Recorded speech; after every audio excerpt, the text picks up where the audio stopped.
Welcome to Parenting Decoded, a podcast for practical approaches to parenting. I'm Mary Eschen.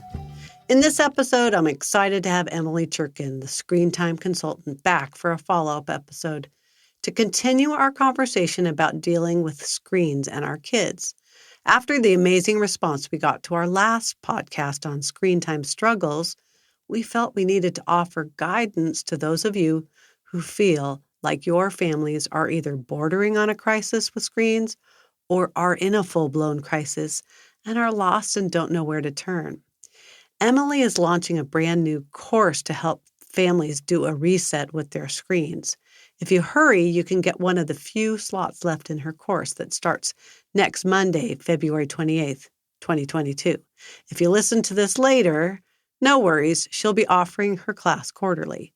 The other resources we talk about in this podcast deal with gaming addiction specifically and even offer residential recovery programs in extreme cases. Take a listen and check out the podcast notes for links you can use to help your family. Enjoy the show. Welcome back, Emily. I'm so happy to have you for this additional talk about screens and how they are impacting our families. And this time we're going to talk about screen addictions, how it impacts our families, why our screens can be so addictive, and how our families can deal with them, especially if we kind of feel like we're heading into crisis. So tell us a little bit about what you see, especially being the screen time consultant. Yes, thanks. And thanks for having me back. One of the things I like to make sure I talk about right up front is the disclaimer that I'm not a mental health or a licensed doctor to prescribe or, diagnose anything. But what I can tell you is that what I see is parents coming to me with a huge range of experiences. And, they can border on the frustrated and overwhelming to the truly addictive seeming. And one thing, and again, there are certainly metrics out there that can help us evaluate when something is addictive. But generally speaking, what I tell parents is if the quality of your life, school, social experiences, things that kids used to do for pleasure or adults no longer exist or provide joy or happiness because of so much screen use, I think we're looking at a pretty serious problem. For the most part, the families I work with come to me before that point. And that's certainly my approach, is a preventative one, right? So that we make these decisions now to keep us from getting to that high level, true addictive state. And dysfunction. And dysfunction. Usually by the time they are in the dysfunction state, families in crisis and they can't manage to get their kids off screens and they've all that kind of stuff. Exactly. And they need much more than just coaching at that point. Yeah. So if a family comes to you and they feel like they're getting a little bit off the rails in terms of the screen behaviors in their house, but they think that having a coach might help, what is it that you are able to do with them? Yeah. So I really appreciate hearing from families who want to make changes, because the reality is this is a huge issue and a huge challenge for families, and it's not something that can be fixed quickly or easily. So when families are ready to sort of put in that time and effort to make meaningful changes, I'm the right person to help them do that. And I often say I work very well in concert with therapists, with mental health professionals, because the mental health professionals can help process and the feelings and holding the space for all of these new ideas and changes. And I get to sort of serve as that practical, tactical, here are the things that we need to try. Here are some of the strategies that work. And to do that slowly over time, because again, we've grown up in the last 10 years in this world where we think there's an app for everything, right? Where we can just download something and solve our problem. And that's not at all possible when it comes to parenting. There is no app for parenting, right? There is. Oh my gosh, that would be a complicated app. That's for sure. Right. Exactly. So one of the resources you have available is a new course that you just developed that that you take families through. And can you talk about that and who it might be appropriate for and when it's not appropriate for families, when it's not enough. Yeah. Yeah, thank you. So the course is called Becoming a Tech Intentional Parent. And something I talk about all the time is, I'm not anti-technology, I'm tech intentional. And the idea behind that is it's all about using it as a tool or even a toy, but in a very intentional way. Just the same way we don't eat, dessert every day for every meal. We space it out, make it a special occasion, or we use it as a tool, right? Like being able to do podcast interviews or organize our calendars, right? Digital tools are not inherently evil. The problem becomes when we have expectations about how children should use them and we treat them like small adults, right? There is certainly problems with that. And so my course is designed to help parents understand that, to help them understand child development, understand what makes screens and devices that are tech-based so addictive in the first place, and how when those two things sort of collide, it actually makes parenting more challenging. So the course is actually spread out over 3 months. And I did this very intentionally because if I told you we could fix this in 3 days, I would not be telling you the truth. This isn't something that's going to be fixed. And even over 3 months, the idea is to give people tools so that when these crises or conflicts come up, we've got the vocabulary, we've got the strategies ready to pull out of our pocket to implement. And I say this as a parent who this very weekend had conflict around screen time with my children. So even knowing what I know doesn't exempt me from the conflict part. I think that's, we have to remember that conflict is a healthy and normal part of a family dynamic. A little bit of conflict, you know what I mean? Not excessive, but yeah. And just for our audience sake, your yeah. children are 10 and 13. Yes, so you're in the thick are. of it with very tech wanting kids. Exactly. Your tech intentional parenting has to come out every day, probably.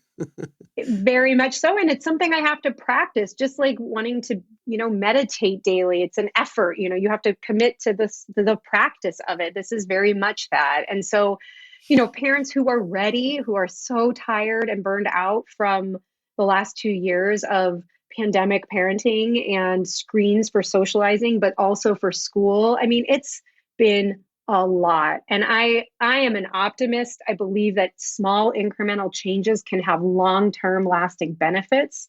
So that's my goal, is to kind of help parents see what those might be and to give them time to practice it. So there are live coaching sessions interspersed. So it'll be a week, we have a lesson and I sort of go through what we're doing and the strategies. And then parents actually have 2 weeks before the next live coaching call to practice and implement. And there's follow-up in between. But the idea being, I'm not trying to create more work for parents than is necessary, but to give them time to practice, because we don't build a new skill by doing it once. We have to practice it over and over and see when it works and when it doesn't. Mm-hmm. And can you give like a preview of some of the skills that you might? Yeah. Obviously, yeah. One of my a quick. Yeah.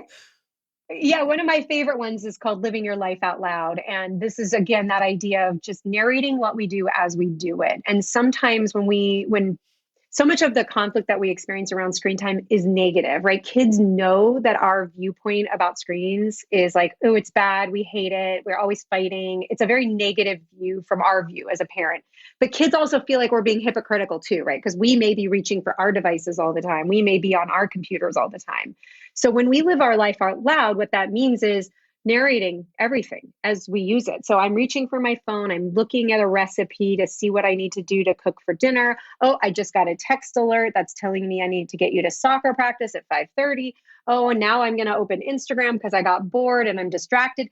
Like literally a running monologue of what you're thinking as you're thinking it while you use your tech. And you're going to drive your kids crazy. And that means it's working. That they can see how distracted you are. And that it makes you, I mean, that lesson hopefully makes the parents realize exactly how I don't know, how we might just be as messed up as our kids in terms of being change addicted. Yes, exactly. We can't change anything for our kids if we're not even willing to start at looking how we use it. And the idea too is modeling it, right? You're showing your kid how you use this device or what this device does for you, like how it makes you feel or what you're thinking about. And I mean, my own kids will do this sometime. If I'm reaching for my phone, they'll say, what are you doing with that? Why are you looking at your phone? And Uh-huh. I'll say, oh yeah. And I'm very intentional about, I'm going to look at my phone because we just had a conversation and somebody brought up a calendar thing. So I'm going to open my calendar. Then they know that's what I'm using it for. Uh-huh. Right. It's very different than me just picking it up and looking at it and not explaining what I'm Well, doing. and it's And again, not all the time. I mean, 100% of the time isn't realistic. We're going for 80-20. That's my rule. and it sounds like part of your approach with the parents is that there's trust that they can have a conversation with the kids, and you help train the parents how to have those positive conversations. So I know that there's Exactly. so many parents that I do work with that it's like I can't even talk to my kid. I can't get them to Yeah. agree to any Yeah. limits. I can't get them to Yeah. open the door. They'll just be in their room. I can't get them. Or I'll find that they've just betrayed me and set up Yeah. 4 Snapchat accounts and all that kind of stuff. Can you help parents with that? I mean, is that Yeah. part of the processing Yeah. that Very much. And actually, one of the other, I'm trying to remember which lesson number it is, but one of the whole ideas is we have to go backwards to go forwards. We have to connect with our kid until our relationship with our kid is somewhat on stable ground. It doesn't matter what you say about Snapchat or Instagram or social media. It's not going to change. And in some ways, that's the hardest part, especially as our kids get older and they're differentiating and they're wanting their independence, and that's normal. They still need us. They still need boundaries. They still need guidance. And they aren't going to like what we say. But I feel that parents have a hard time sometimes not being liked by their kid. And I'm, guilty of this too. You don't want to, they can be mean, and that's hurtful. But I heard a great quote from another parent coach, which was like, it's called parenting, not childing. It's about managing ourselves. It's about managing our feelings and expectations, like so that when they have an outburst or they have a reaction, we're not personalizing it. Right. And again, that's so that's hard. so I'm hard? not Yeah. to have that mastered by any stretch, but even knowing that can help us kind of remove our feelings from it a little bit so that we can engage like what's really going on here, like what's really behind this. And Mhm. sometimes it's that there's that lack of connection. They don't feel connected to us, so it's easier to be angry. And I don't know any parent that wants to get to the end of high school and think, well, that was awful. Yeah. That's nobody wants that. Yeah, and I think, the things that you are gonna teach in that class really, um, emphasize things that I work with parents all the time. It's like you have to Hmm. have that connection, and I've worked with a few families recently that they've lost that connection, and I've spent time with them giving them ideas about how to build that up, and so it sounds like you're doing that in your talk in your, Yeah. class too, which would be so helpful for families, especially Hmm. when it centers so much around screens that it's a constant Yeah. irritant. Um, what Yeah. what else? So you said that you had a list of this course is perfect for certain parents and not others. Can you talk about that? Anything that we didn't talk about on that list that you think is really relevant for us to let parents know about? Yeah, I mean, again, I think certainly if we're talking true addiction, I'm not the right person. There are other resources available to families really struggling with that. It is the right course for parents who realize that there needs to be some pretty profound changes, and they recognize that they are going to be the starting point of those changes. So, um, I take a very non-judgmental approach. In fact, I even joke that I should have a little sign that I can hold up that says, I'm not judging you, because we're all a bit of a mess in some ways, coming out of this pandemic. And I think as long as if parents can know that I am here to be compassionate and understanding that this has been hard, and you come as you are. And in fact, one of my favorite things of this course is I have a number line. So, you people will say, like, on a scale of 1 to 10, how are you feeling? My number line goes from -10 to +10, because I Oh, think a lot of us are at like -4, and so if we can get to 0, that's progress, right? Like, I feel like we have to kind of get out from under where we've been. And so coming as you are, like, that's really a message I hope is conveyed, is, that you can be a mess and you can have no rules in your house or the rules don't get followed and you will still get benefits from this course. Mm-hmm. But you have to be willing to put in the time. And I mean a few minutes a day. I'm not talking hours. It's not, the videos that I have are less than 5 minutes. Like, the idea is to be manageable, consumable, but meaningful and effective. Mm-hmm. Now, one of the things that you and I talked about before we started recording was, okay, some of the parents are going to want to know if their kid is addicted, and how do you judge that? And we looked up on Yeah. restartlife.com, and they have a resource for people. You want to talk about that? Yeah. I mean, this is an organization that's actually been around for quite a while, and they were one of the first internet screen time addictive like rehab centers in the country, I believe. And they've expanded. Apparently, their campus is now right near Microsoft's home campus, which is not, In Bellevue, irony's not Bellevue, lost on Washington, in me. case people don't know. In Bellevue, yes, in Bellevue, Washington, and yeah. So there's a little screener questionnaire on their website that you can go to, about, like, I think it's, how do I know, or is gaming or screen use a problem for me?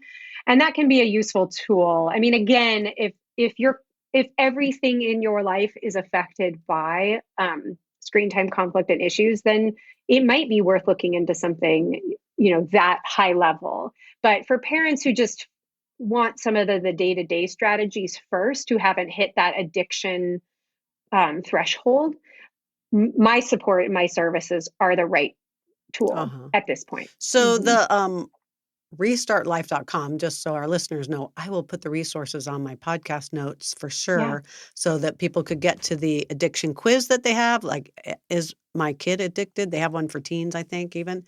And Mhm. also there's another organization called Game Quitters that has an online course for people who, it sounds like, might be more on the addiction side as well. I haven't used them. I have been following them for a little while, but it's another Hmm. resource that might be interesting to parents. Um, if a parent wants to come, how many people are in the class? It's an I'm online keeping it class. to, yes, I know the irony's not lost on me. It's a small group coaching model. So I really actually believe that it is beneficial for parents to hear from other parents who are going through this, so that there's some community feeling of, like, I'm not alone. Here's what someone else has tried, and that there's benefit to sharing. So I am capping it at about 10 or 12 people, because it's hard to moderate over Zoom much more than that.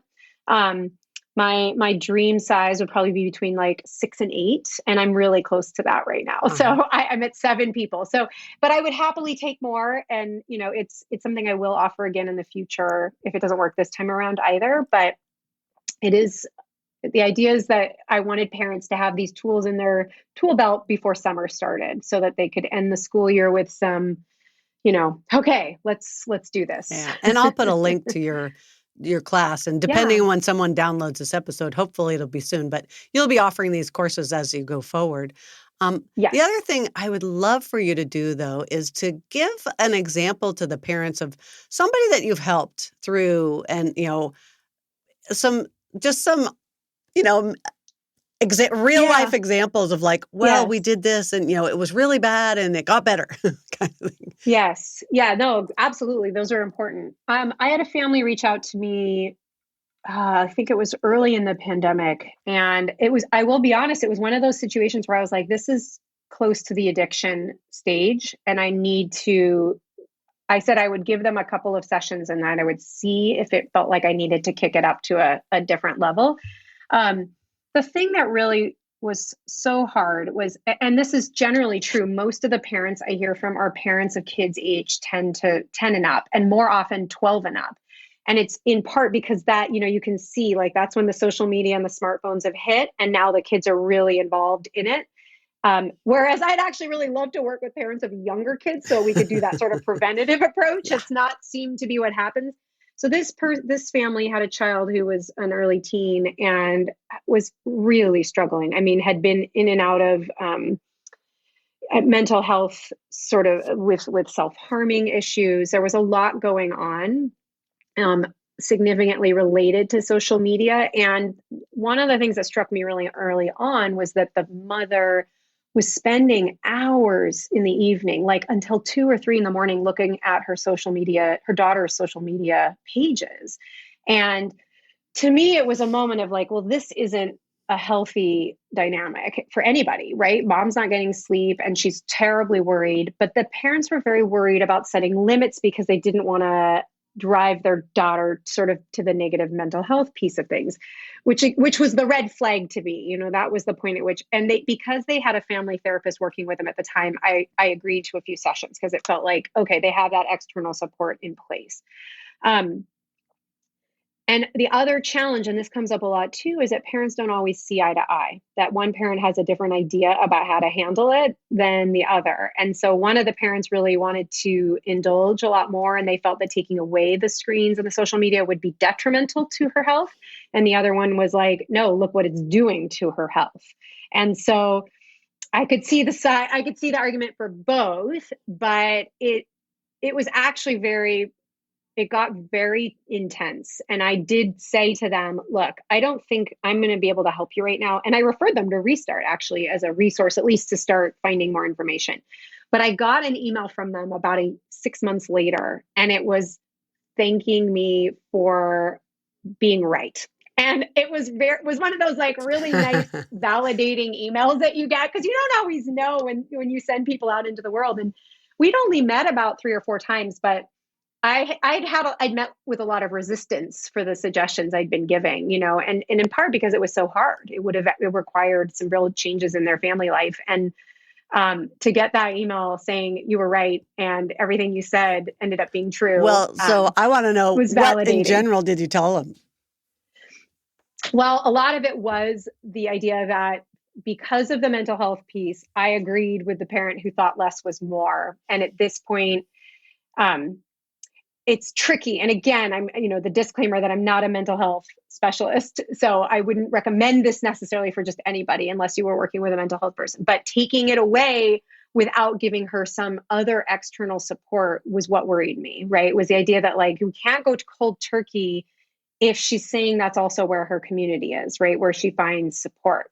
But here's the problem. The social media platforms are all algorithm driven, and they're not designed to only give you the good, supportive, warm, fuzzy stuff. And so in the end, my advice was, I think it's actually causing more harm than good. And you're going to need to make a bigger change. And my suggestion initially had been to give her a flip phone, which was like a middle ground in my view of sort of like allowing her to stay in touch with friends, but taking away the internet connectivity piece of it. And she still had a computer for school. It wasn't like she was really that out of the internet, but it was at least going to cut that down, and to prioritize sleep. Because I always say this to parents, like sleep is the low hanging fruit. It's like, you start there. If you can make sleep better, everybody benefits, right? We know that as sleep deprived parents, like, oh my gosh, if we're not getting enough sleep, we're not good parents. We know we're going to be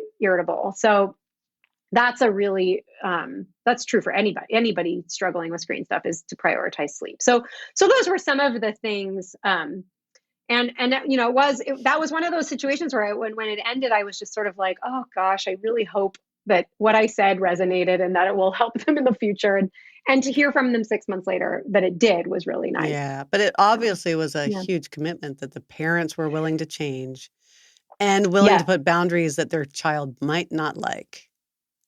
Yes, and that's the hardest part. And I think that was the resistance I was met with, was realizing that the parents themselves were going to have to make those changes. And it's sort of that thing of like, it's not fun, but it's going to be better when we can do hard things. That sort of mentality that we tend to want the easy way out, and there isn't an easy way out of this, and that being said, like, I don't want to underestimate that this is not all parents' fault. Like, in fact, part of this is our responsibility, but it isn't something that we've necessarily caused. And I know there are maybe some exceptions or examples where that's not totally true, but because of the industry itself, and how the products are designed to be addictive, I always say to families, this is not a fair fight. You're not fighting your child, you're fighting a hijacked neural pathway that's getting dopamine every time they get a reward with the game they're playing or a like on their social media page. Like, That's what you're fighting. Yeah. You're not fighting your sweet, innocent child. And they're not always innocent, I know, but well, and there are some that's family hard. situations that, like that you ran into the example that you talked to, like that they might hit the wall and need resources like restartlife.com and Game Quitters, and like, because they can't make progress because their child is really so addicted. And so it's really helpful to have another professional involved that might be able to assess the addiction part and stuff like that. But I agree with you in that there's hope, especially the earlier you start putting in boundaries and supports for it. It's like, I agree. My favorite people to talk to are preschool parents. I know it is. I agree, because you can. That is to contrast that. I spoke to another family that had a 5 or 6 year old child who could not go anywhere without the iPad, and would not. I mean, the child would not go to the playground anymore because they didn't want to not have iPad time. And that was a situation I actually really like working with families in that situation, because at 6, you can take it away. I mean, it is okay. And they are going to definitely not like that. But it's a lot easier in that situation than it is with a teenager, right? When there's so many other factors, or maybe the kid's driving already, right? Like, there's just a lot more sort of scary stuff for parents at that age. But man, pulling the plug at 6 is a lot easier than waiting till 16. Yeah. So it's basically impossible. Almost impossible if they get that, if they're 12, you still have a little bit more influence. And if it gets to 16, it gets even worse. So, well, Emily, thank you so much. I will put those resources on the podcast notes, and I really appreciate you taking the extra time to cover this additional. And I hope that lots of families take the time to make the investment in doing something like your class too. Thanks so much. Thank you. Thank you for having me.